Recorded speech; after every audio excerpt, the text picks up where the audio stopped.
দেখি আপনার ইসলামিক জ্ঞান কতটুকু। চলুন শুধু নিজের ইমানি জ্ঞান দিয়ে উত্তর দিন। প্রশ্ন 1, হযরত মুহাম্মদ সাল্লাল্লাহু আলাইহি ওয়াসাল্লামের কতজন সন্তান ছিল? এ 6 জন, বি 7 জন, সি 5 জন। সঠিক উত্তরটি হবে অপশন বি 7 জন।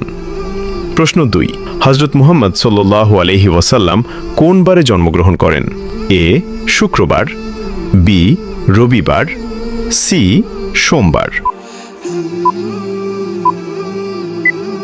সঠিক উত্তরটি হবে অপশন সি সোমবার। হযরত মুহাম্মদ সাল্লাল্লাহু আলাইহি ওয়াসাল্লাম এর দাদার নাম কি? A Abdullah, B Abdul Muttalib, C Abu Talib. উত্তরটি জানার আগে ভিডিওটি শেয়ার করুন। একটি ভালো কথা শেয়ার করাও সাদাকা। এই জ্ঞানটি শেয়ার করে আপনিও সাদাকায়ে জারিয়াহর অংশীদার হন। আপনার একটি শেয়ার হয়তো হাজারো মানুষকে সঠিক পথে আনবে। সঠিক উত্তরটি হবে অপশন বি আব্দুল মুত্তালিব। প্রশ্ন 4, নবী মুহাম্মদ সাল্লাল্লাহু আলাইহি ওয়াসাল্লামের প্রিয় পানীয় কি ছিল?